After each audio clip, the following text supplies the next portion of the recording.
गरुड़ कथा। जो गरुड़ के इस उत्तम चरित्र का पाठ या श्रवण करता है वह सब पापों से मुक्त होकर देवलोक में प्रतिष्ठित होता है।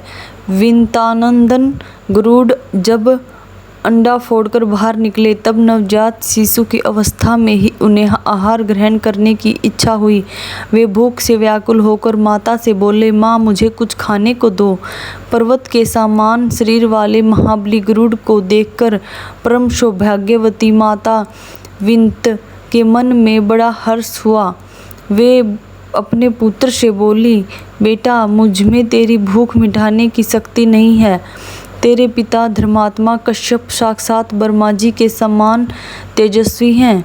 वे सोन नदी के उत्तर तट पर तपस्या करते हैं।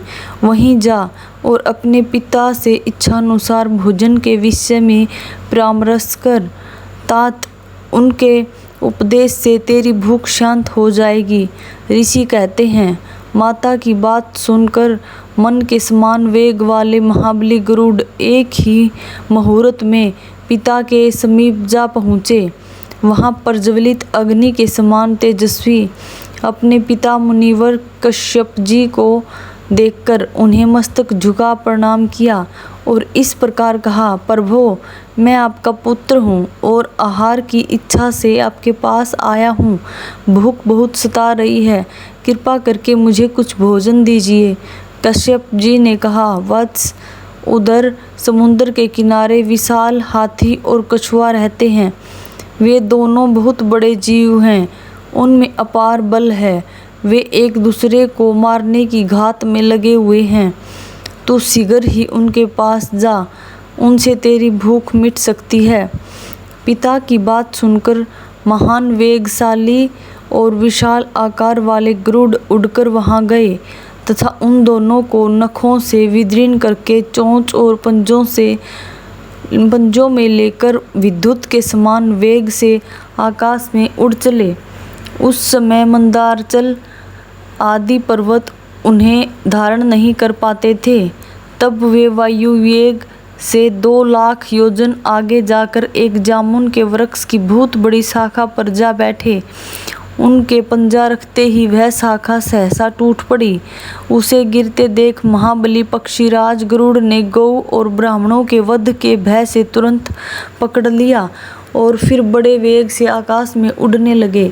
उन्हें बहुत देर से आकाश में मंडराते देख भगवान श्री विष्णु मनुष्य का रूप धारण करके उनके पास जा इस प्रकार बोले, पक्षीराज तुम कौन हो और किस लिए यह विशाल शाखा तथा ये महान हाथी एक कछुआ लिए आकाश में घूम रहे हो।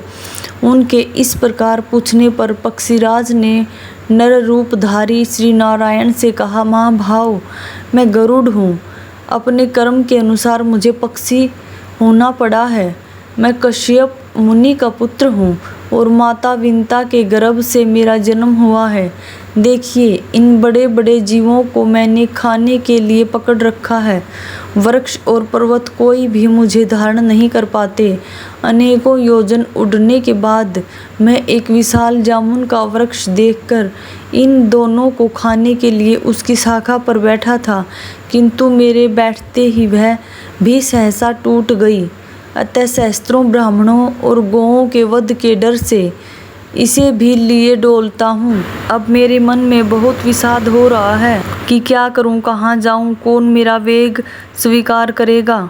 श्री विष्णु ने कहा, तुम मेरी बाहों पर बैठकर इन हाथी और कछुए को खाओ। गरुड़ ने कहा, मुझे धारण करने में असमर्थ हो रहे हैं, फिर तुम मुझ जैसे महाबली पक्षी को कैसे धारण कर सकोगे। भगवान श्री नारायण के सिवा दूसरा कौन है जो मुझे धारण कर सके। तीनों लोकों में कौन ऐसा पुरुष है जो मेरा भार सहन कर लेगा। श्री विष्णु बोले, पक्षी श्रेष्ठ बुद्धिमान पुरुष को अपना कार्य सिद्ध करना चाहिए। अतः इस समय तुम अपना काम करो, कार्य हो जाने पर निश्चय ही मुझे जान लोगे।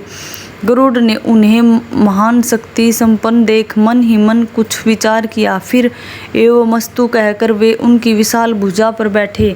गरुड़ के वेग पूर्वक बैठने पर भी उनकी भुजा कांपी नहीं। वहां बैठकर गरुड़ ने उस शाखा को तो पर्वत के शिखर पर डाल दिया और हाथी तथा कछुए को भक्षण किया।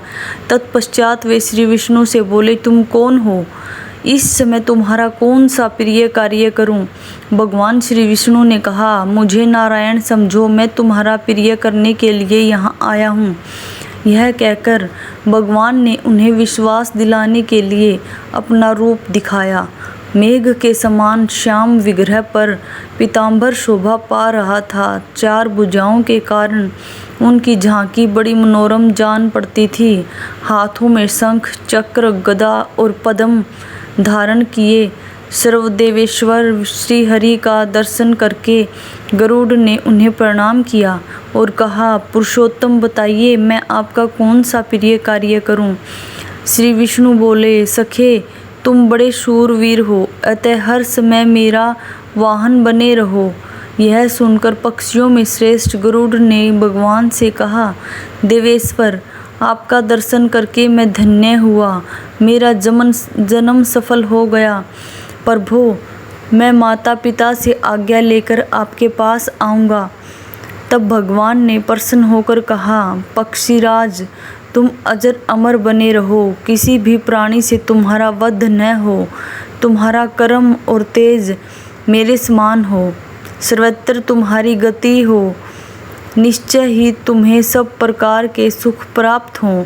तुम्हारे मन में जो जो इच्छा हो सब पूर्ण हो जाए। तुम्हें अपनी रुचि के अनुकूल यथेष्ट आहार बिना किसी कष्ट के प्राप्त होता रहेगा। तुम शीघ्र ही अपनी माता को कष्ट से मुक्त करोगे। ऐसा कहकर भगवान श्री विष्णु तत्काल अंतर्ध्यान हो गए। गरुड़ ने भी अपने पिता के पास जाकर सारा वृत्तांत कहा सुनाया। गरुड़ का वृत्तांत सुनकर उनके पिता महर्षि कश्यप मन ही मन बहुत प्रसन्न हुए और अपने पुत्र से इस प्रकार बोले। कश्यप मुनि बोले, खगश्रेष्ठ, मैं धन्य हूँ, तुम्हारी कल्याणमयी माता भी धन्य है। माता की कोख तथा यह कुल जिसमें तुम्हारे जैसा पुत्र उत्पन्न हुआ सभी धन्य हैं। जिसके कुल में वैष्णव पुत्र उत्पन्न होता है वह धन्य है। वह वैष्णव पुत्र पुरुषों में श्रेष्ठ है तथा अपने कुल का उद्धार करके श्री विष्णु का सायुज्य प्राप्त करता है। जो प्रतिदिन श्री विष्णु की पूजा करता, श्री विष्णु का ध्यान करता, उन्हीं के यश को गाता, सदा उन्हीं के मंत्र को जपता, श्री विष्णु के ही स्तोत्र का पाठ करता, उनका प्रसाद पाता और एकादशी के दिन उपवास करता है, वह सब पापों का क्षय हो जाने से निसंदेह मुक्त हो जाता है। जिसके हृदय में सदा ही श्री गोविंद विराजते हैं वह नर श्रेष्ठ विष्णुलोक में प्रतिष्ठित होता है। जल में, पवित्र स्थान में, उत्तम पथ पर, गौ में, ब्राह्मण में, स्वर्ग में, ब्रह्मा जी के भवन में तथा पवित्र पुरुष के घर में सदा ही भगवान श्री विष्णु विराजमान रहते हैं। इन सब स्थानों में जो भगवान का जप और चिंतन करता है वह अपने पुण्य के द्वारा पुरुषों में श्रेष्ठ होता है और सब पापों का क्षय हो जाने से भगवान श्री विष्णु का किंकर होता है। जो श्री विष्णु का सारूप्य प्राप्त कर ले वही मानव संसार में धन्य है। बड़े बड़े देवता जिनकी पूजा करते हैं, जो इस जगत के स्वामी, नित्य, अच्युत और अविनाशी हैं, वे भगवान श्री विष्णु जिसके ऊपर प्रसन्न हो जाएं वही पुरुषों में श्रेष्ठ हैं। नाना प्रकार की तपस्या तथा भांति भांति के धर्म और यज्ञों का अनुष्ठान करके भी देवता लोग भगवान श्री विष्णु को नहीं पाते, किंतु तुमने उन्हें प्राप्त कर लिया, अतः तुम धन्य हो। तुम्हारी माता शोथ के द्वारा घोर संकट में डाली गई है, उसे छुड़ाओ।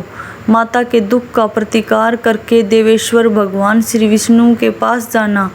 इस प्रकार श्री विष्णु से महान वरदान पा और पिता की आज्ञा लेकर गरुड़ अपनी माता के पास गए और हर्ष पूर्वक उन्हें प्रणाम करके सामने खड़े हो उन्होंने पूछा, माँ बताओ, मैं तुम्हारा कौन सा प्रिय कार्य करूँ? कार्य करके मैं भगवान विष्णु के पास जाऊँगा। यह सुनकर सती विनता ने गरुड़ से कहा, बेटा, मुझ पर महान दुख आ पड़ा है, तुम उसका निवारण करो। बहिन, कर दो, मेरी सोत है, पूर्व काल में उसने मुझे एक बात में अन्यायपूर्वक हराकर दासी बना लिया। अब मैं उसकी दासी हो चुकी हूँ। तुम्हारे सिवा कौन मुझे इस दुख से छुटकारा दिलाएगा? कुलनंदन, जिस समय मैं उसे मुँह मांगी वस्तु दे दूंगी, उसी समय दासी भाव से मेरी मुक्ति हो सकती है। गरुड़ ने कहा, माँ, शीघ्र ही उसके पास जाकर पूछो वह क्या चाहती है। मैं तुम्हारे कष्ट का निवारण करूँगा। तब दुखिनी विनीता ने कृदु से कहा, कल्याणी, तुम अपनी अभीष्ट वस्तु बताओ जिसे देकर मैं इस कष्ट से छुटकारा पा सकूं। यह सुनकर उस दुष्टा ने कहा, मुझे अमृत ला दो। उसकी बात सुनकर विनीता धीरे धीरे लौटी और बेटे से दुखी होकर बोली, तात, वह तो अमृत मांग रही है, अब तुम क्या करोगे? गरुड़ ने कहा, माँ, तुम उदास न हो, मैं अमृत ले आऊँगा। ये कहकर मन के समान वेगवान पक्षी गरुड़ सागर से जल ले आकाश मार्ग से चले। उनके पंखों की हवा से बहुत सी धूल भी उनके साथ साथ उड़ती गई। यह धूल राशि उनका साथ न छोड़ सकी। गंतव्य स्थान पर पहुंचकर गरुड़ ने अपनी चोंच में रखे हुए जल से वहां के अग्निमय प्राकार परकोटे को बुझा दिया तथा अमृत की रक्षा के लिए जो देवता नियुक्त थे उनकी आंखों में पूर्वोक्त धूल भर गई, जिससे वे गरुड़ जी को देख नहीं पाते थे। बलवान गरुड़ ने राक्षसों को मार गिराया और अमृत ले कर वे वहां से चल दिए।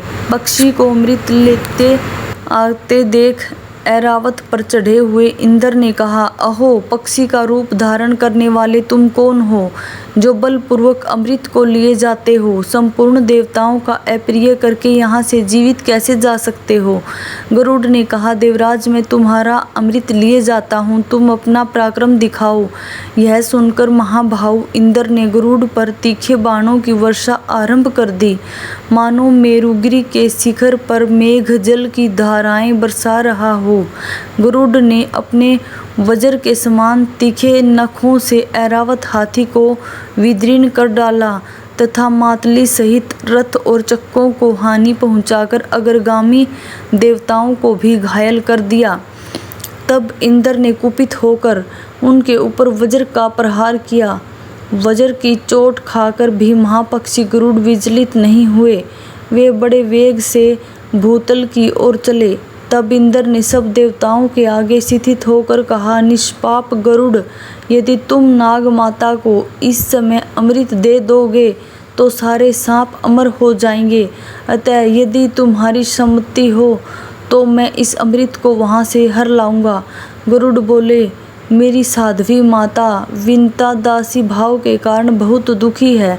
जिस समय वह दासीपन से मुक्त हो जाए और सब लोग इस बात को जान लें, उस समय तुम अमृत को हर ले आना। यूँ कहकर महाबली गरुड़ माता के पास जा इस प्रकार बोले, माँ, अमृत ले आया हूँ, इसे नाग माता को दे दो। अमृत सहित पुत्र को आया देख विनीता का हृदय हर्ष से खिल उठा। उसने कृदु को बुलाकर अमृत दे दिया और स्वयं दासी भाव से मुक्त हो गई। इसी बीच में इंद्र ने सहसा पहुंचकर अमृत का घड़ा चुरा लिया और वहां विष का पात्र रख दिया। उन्हें ऐसा करते कोई न देख सका। कृदु का मन बहुत प्रसन्न था। उसने पुत्रों को वेगपूर्वक बुलाया और उनके मुख में अमृत जैसा दिखाई देने वाला विष दे दिया।